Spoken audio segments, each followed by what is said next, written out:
The day everything changed. My daughter Lily had been counting down to her 7th birthday for weeks. She had circled the date on the calendar herself, drawing little hearts around the number 7 with a red marker, pressing so hard the ink bled through to the next page. That morning, she was already dressed before I had even rolled out of bed. She stood in the hallway twirling in her blue party dress like it was Cinderella's ball gown, her dark hair flying around her face, her eyes bright with a kind of joy that only exists in children who still believe the whole world revolves around them. And on their birthday, it should. She ran into the kitchen where I was making coffee and grabbed my hand with both of hers. Her voice was breathless, almost reverent. "Do you think they will like the cake?" she asked, eyes wide and searching. "They will love it," I told her, keeping my voice steady. I did not add that I had been up until midnight frosting it twice because the first layer had slid sideways in the heat of the kitchen, leaving a lopsided mess that I scraped off and started over. I did not tell her that my fingers were still sticky from blowing up balloons at 2 in the morning, or that my back ached from crouching on the floor to tape streamers along the baseboards, just so the room would feel festive without looking cheap. The living room was not extravagant. I want to be honest about that. We did not have a hired entertainer or a rented party hall or a towering fondant cake with sugar sculptures. What we had was real. Streamers in blue and silver, balloons tied to every chair, a slightly crooked banner that read "Happy Birthday, Lily" in glittery letters, plates lined with finger sandwiches, cookies, little bowls of chips and fruit.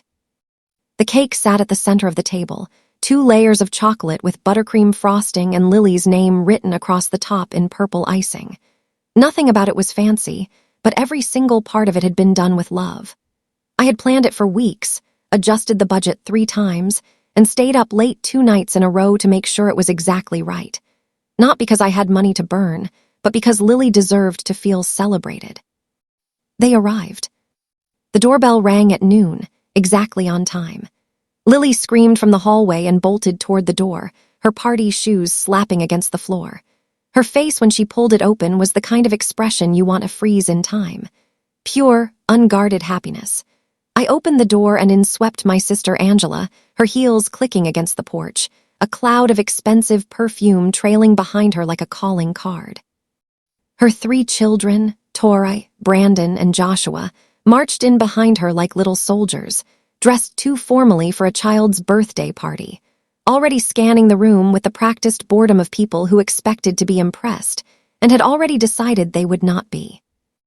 My parents followed behind them. My mother had her coat pulled tight around her shoulders even though it was not cold. Her eyes moved around the room the way they always did, cataloging, assessing, calculating. "Happy birthday," I said brightly. I worked to keep the warmth in my voice. I had promised myself I would give them a chance. I had promised Lily, in the way you make silent promises to your children, that today would be good. My mother's gaze flicked to the cake, then to me. "Oh, you baked," she said. It was not unkind, but it was not kind either. It landed somewhere in the gray space between the two, in the territory she had always occupied, where nothing was ever quite a compliment.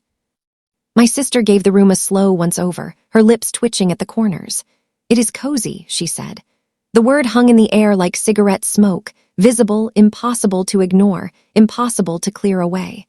Her eldest daughter Tori let out a small laugh and pressed her hand over her mouth, but not quickly enough.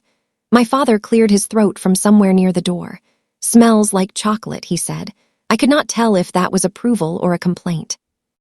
With him, it was always both at once, every statement carrying its own shadow. Lily darted forward, her smile enormous, her arms out. "Hi, Grandma. Hi, Grandpa." She tugged gently at my mother's sleeve, waiting for a hug with the open, uncomplicated trust of a child who has not yet learned that some people make you wait for affection as a lesson in who holds the power.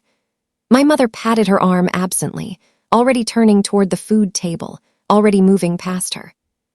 Lily's smile faltered for just a second, a small, almost invisible flicker, and then she straightened it back into place. She was 7. She was already practicing. 10 minutes. We all sat down, chairs scraped, gift bags rustled. No one reached for the sandwiches. Angela's children sat in a cluster, heads bent toward each other, shoulders shaking with the effort of suppressing laughter. Every few minutes, one of them would glance up at the decorations and smirk, I pretended not to notice. I poured juice into small paper cups with little blue stars on them that I had found at the grocery store the week before because I thought Lily would like them. I passed them around. "Help yourselves," I said, gesturing toward the food. No one moved. 10 minutes passed. It felt like an hour. The air in the room had a particular quality to it, the kind that settles over a space when no one wants to be there. I could feel it pressing down on everything, on the streamers, on the untouched sandwiches, on the cake sitting patiently in the center of the table. My sister leaned toward my mother and said, in a voice pitched just loud enough for me to hear, "So, are we still going later?" My mother gave the tiniest nod. Just the smallest movement of her head, deliberate, exclusive. Lily caught it. I watched my daughter's eyes move between them, confusion and hurt chasing each other across her face in the way that children's emotions always move, fast, readable, impossible to hide. And then, just as Lily was reaching for a cookie, just as she was attempting, with the quiet heroism of small children, to pretend that everything was fine, my mother stood up. She smoothed her jacket. She adjusted her scarf. She looked around the room one final time with an expression I had seen my whole life, the expression of someone who has already made up their mind and is simply performing the last gesture of departure. Then she said it. "We have got better things to do." It was not a shout. It was not even raised. It was worse than that. It was casual, dismissive, final, the voice of someone for whom leaving was not even a decision. It was simply what they were doing. Angela stood immediately, as if she had been waiting. Her children leaped to their feet with the coordinated ease of something rehearsed. "Come on," Angela said lightly. "We should not keep people waiting." One of the children whispered, loud enough for the room to hear, "See, told you this would be boring." Chairs scraped back. Coats were pulled on. The front door opened and then closed, and the sound of it was the loudest thing I had ever heard. Silence fell over the room like a curtain dropping at the end of a play. The balloon near the window sagged. The cake sat there, untouched, its purple frosting still perfect. And Lily, my sweet, fierce, hopeful Lily who had been twirling in this dress since before the sun was fully up, sat frozen in her chair. Her eyes were wide. Her hands were twisted together in her lap. She stared at the door for a long moment, and then her voice cracked out in a whisper so small I almost missed it. "Mom, did I do something wrong?" It broke something open in me. I crossed the room and knelt down beside her and pulled her into my arms and held her against my chest. "No," I said fiercely. "You did nothing wrong. Nothing." But she did not look convinced. She kept her eyes on the door as if she was still waiting for it to open again, still hoping that maybe they had just forgotten something and would come back and the party would start over and this time it would be different. It did not open. I held her tighter. My fury rose in me the way cold water rises, steady and absolute. I did not yell. I did not cry. I did not run after them down the street begging them to come back. I did something else instead. Where this really started. If you think what happened at Lily's party came out of nowhere, you have not been paying attention. It did not arrive suddenly. It was decades in the making. I grew up 2 years behind my sister Angela, and in childhood years, 2 years might as well be a century. She was the golden child from the beginning. Pretty, bubbly, magnetic, the kind of person who seems to have been born already knowing how to walk into a room and have everyone turn toward her like plants toward sunlight. She had friends easily, laughed easily, moved through the world as if it had been specifically arranged for her comfort. The family loved watching her perform. They clapped for her, photographed her, told stories about her at the dinner table. And then there was me. I was the smart one, which, in family language, was simply code for not the pretty one, not the fun one, not the one who made people feel good about themselves just by being in the room. I taught myself HTML at 13 while Angela was learning to apply eyeliner. I stayed late at the library so often that the librarian eventually imposed a borrowing limit on me, which I thought was deeply unjust. While Angela was sneaking out to parties on Friday nights, I was reverse engineering old computers in my bedroom. My family found this charming in the abstract and inconvenient in practice. They did not know what to do with a daughter who preferred books to conversations and could explain networking protocols, but not how to make small talk at family dinners. The comparison was constant and relentless. "Why can you not be more like your sister?" was basically the background music of my childhood. I learned to answer it with dry humor because what else was there? Sure, I would say. Let me just magically become tall, blonde, and charming. Should I send in a request form? They rolled their eyes. I rolled mine harder. But underneath the humor, underneath the performance of not caring, something was settling into the shape of who I was. I was the overlooked one. The quiet one. The one who did not sparkle. I accepted it. I had no other option. But here is the thing about being overlooked. You learn to work. You learn to build. You learn to find your value in what you create rather than in the approval you receive, because approval was never reliably available anyway. While Angela was busy dazzling rooms, I was busy laying groundwork. Ideas, spreadsheets, plans, small businesses before I was old enough to vote. My family thought it was a phase, a quirky hobby, something that would pass once I grew up and found a real path. They had no idea what I was building or how far it would go. Thomas and the life we built. I met Thomas at a conference. It was the kind of event where the coffee tastes like it was made 3 hours ago, and the PowerPoint presentations all use the same default template, and everyone is wearing slightly too formal clothes for the actual temperature of the room. He was sitting in the back row when I arrived, and I sat down next to him because the other seats near the aisle were taken. Within 10 minutes, we were passing notes, actual paper notes, making sardonic comments about the speaker's methodology. By the end of the weekend, I knew that Thomas was not just someone I liked. He was someone I could build something with.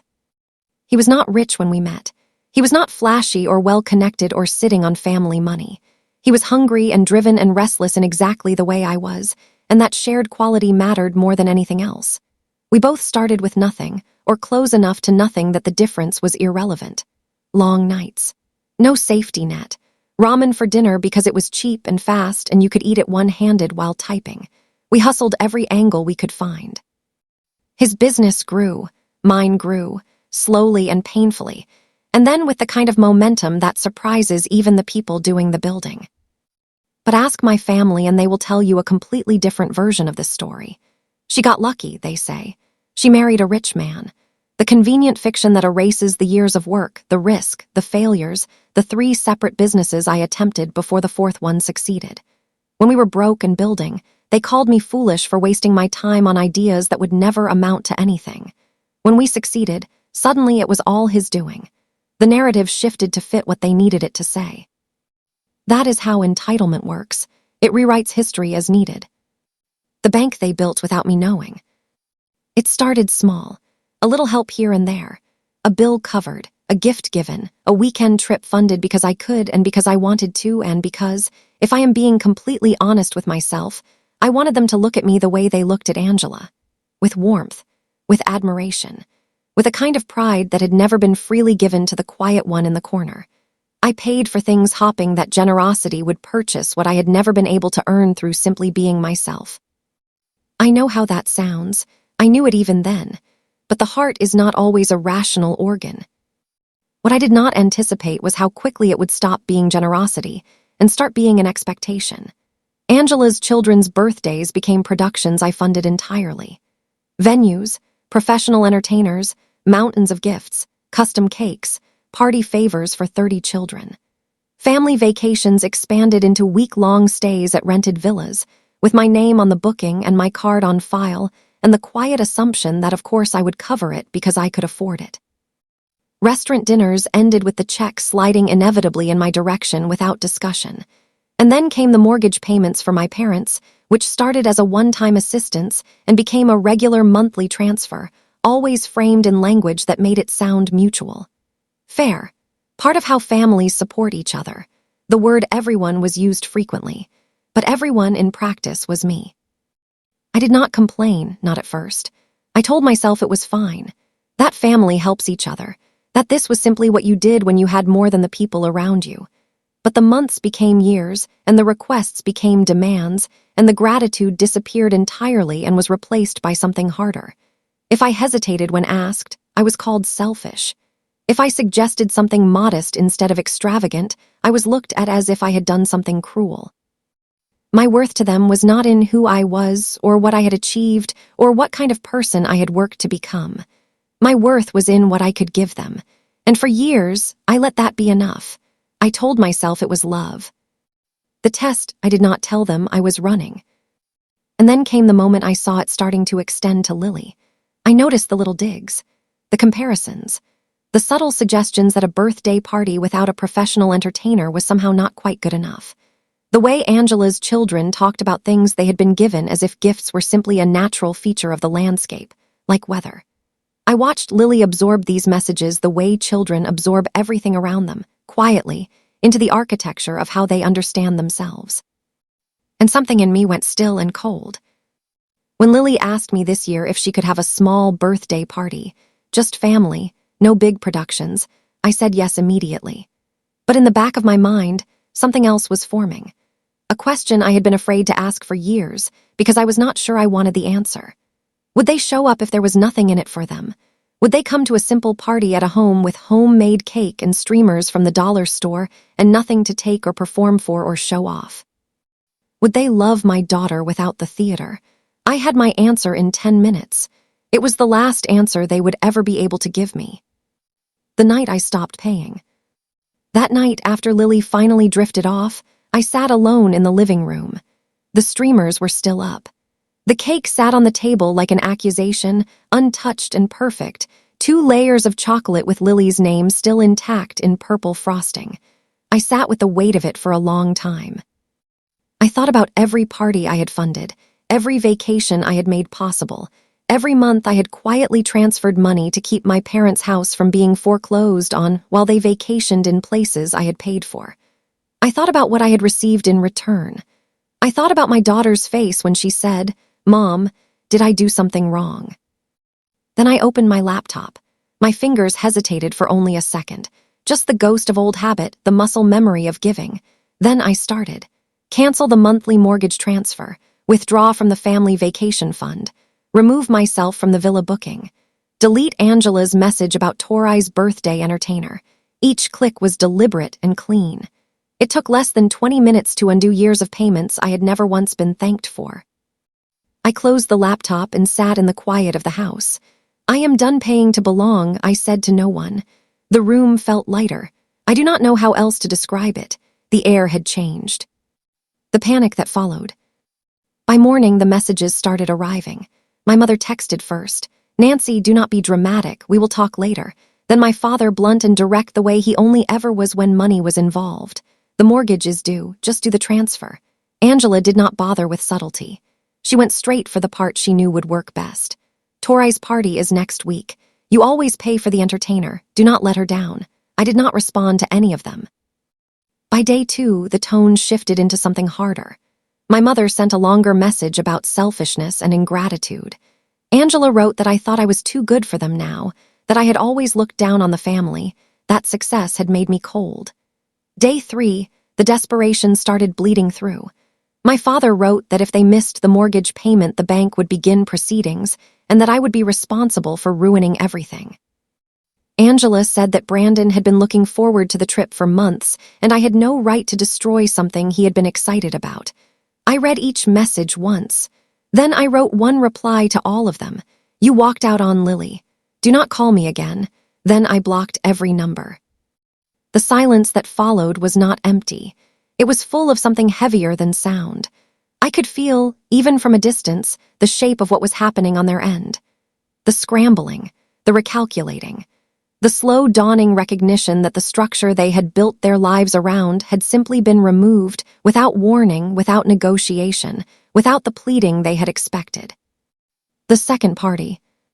2 weeks after the first party, I threw Lily another birthday. This one was not about cake or decorations, although we had both. It was about showing my daughter what it actually felt like to be wanted. Her friends filled the house. Children who had been genuinely excited to come, who had argued with their parents about what present to bring, who arrived at the door slightly out of breath from running from the car. The laughter was loud enough to rattle the windows. Thomas set up a scavenger hunt that wound through the backyard and down the side of the house, and ended with a small treasure chest of candy and a stuffed animal Lily had mentioned once in passing and had not expected anyone to remember. When she won, she threw her arms in the air like she had conquered the world. She turned to me with her face completely open, completely lit, completely unguarded, the way she had looked before she learned to brace herself. This is what a party looks like, I thought. This. Not the expensive ones I funded for years in rooms full of people performing enthusiasm they did not feel. This, with the scavenger hunt and the ridiculous games, and the cake with one candle slightly crooked, and a room full of people who had chosen to be there. My phone buzzed on the counter, a preview of messages appearing in sequence like small explosions. We cannot make the mortgage this month. The villa deposit is non-refundable. What are we supposed to do? You are destroying this family. I almost laughed.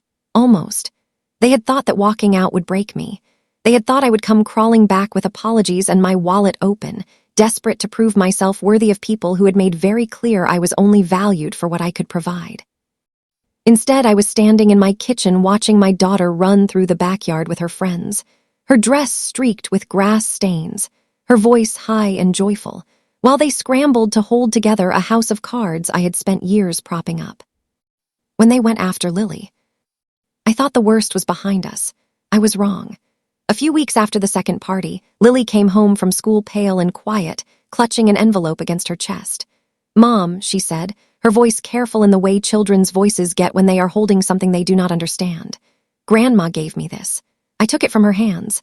The envelope was cream-colored with a small floral pattern. The card inside had glittery balloons on the front and a cheerful border of confetti. The message inside, written in my mother's careful looping cursive, turned my stomach. "Dear Lily," it read, "we love you very much. We only left your party because your mom ruined it.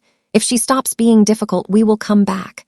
Love, Grandma and Grandpa." I read it twice. I read it a third time, making sure I had understood correctly. My vision went sharp and red at the edges. They had been willing to manipulate me for years, and I had expected that. But this was different. This was a letter written to a 7-year-old girl, designed to make her believe that the adults in her life who had hurt her were actually the victims, and that her mother was to blame. This was using my child as a weapon. Lily's eyes were full of tears. "Is it true?" she asked. "Did you ruin it?" I knelt down and took her face in my hands. "No," I said, speaking slowly and clearly the way you speak when you need someone to believe you. "Absolutely not. They are saying that because they want control over us. None of this is your fault. None of it is mine." She nodded slowly, but I could see the doubt still moving behind her eyes. The way a child's doubt moves when they are not sure whether to believe the adult standing in front of them or the story they were just handed. That night I called my lawyer. By the end of the week, I had a formal no-contact order in place. They were legally barred from approaching Lily or attempting to communicate with her again. I did not just close the door. I locked it, bolted it, and had the locks changed. Of course, they responded with outrage. Angela left a voicemail that was barely coherent in its anger. My mother wrote another letter. My father, as always, said nothing directly and let the women in the family carry the fury on his behalf. I did not respond to any of it. I was done explaining myself to people who had demonstrated, repeatedly and clearly, exactly who they were. What happened without me? I heard through the extended family network, through the aunts and cousins who had started to quietly shift their sympathy toward me as the full story of Lily's birthday became known, that things were unraveling quickly. My mother and Angela had a screaming argument in the middle of a restaurant. My mother apparently blamed Angela for pushing me too far and driving me away. Angela snapped back that my parents were weak for having relied on me so completely in the first place. Someone in the restaurant reportedly took a video. A wine glass was thrown. "Classy," one of my cousins texted me, with a string of emojis I appreciated more than I expected to. Aunt Ruth, who had been a neutral party for decades, called me specifically to ask whether it was true that my mother had walked out of Lily's birthday party. "Yes," I said. Silence stretched between us. Then she said, in a voice that had gone very quiet, "What kind of grandmother does that?" It was not quite a question.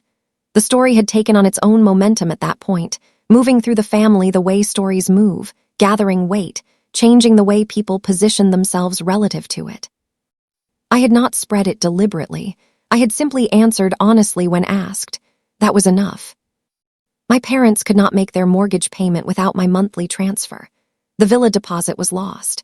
The family vacation that Angela's children had been promised did not happen.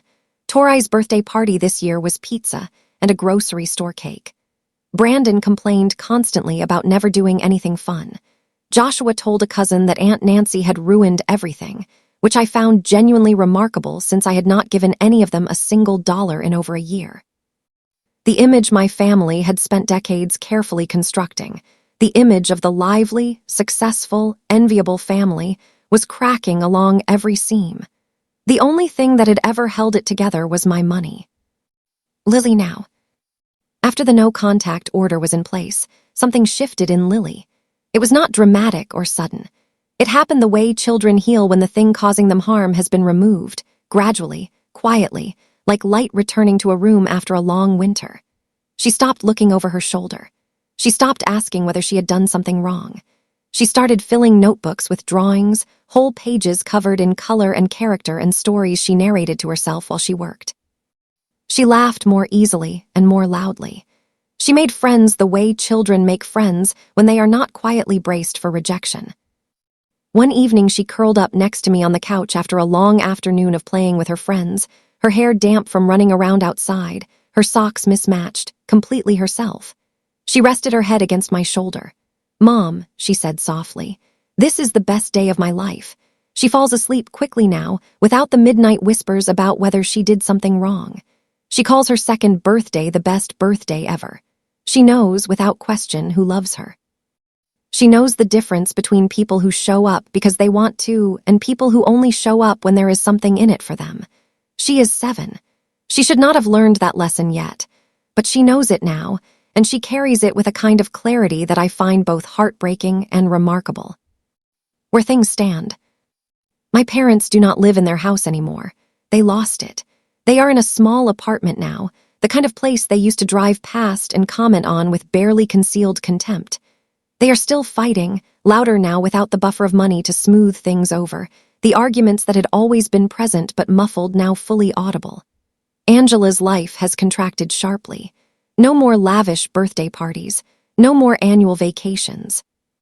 Her children are angry about it in the specific, entitled way of children who were given everything and then abruptly given much less, and who cannot understand why. The perfect image, the shining, successful, admirable family they had spent years performing, is gone. The performance required a budget I provided. I withdrew the budget. Thomas and I opened a second office this year. Business is steady. The work is good. Life is quieter than it has been in years. Quieter in the way that silence is quiet when you finally stop filling it with noise that was never yours to carry.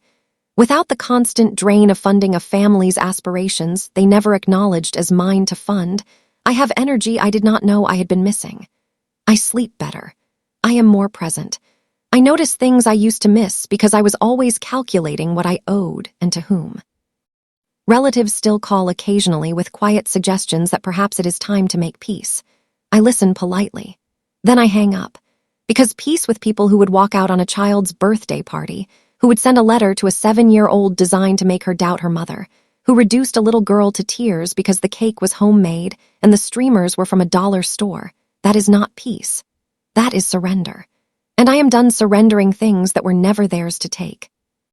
I still carry the child who wanted their approval. I think I always will. Dry humor only covers so much, and underneath it something still aches when I allow myself to feel it. But every time I look at Lily, every time I hear her laugh or watch her fill another page of her notebook with color and story and life, I know exactly what I chose and why. I chose her. I will always choose her. And it turns out that was the only choice that ever needed to be made.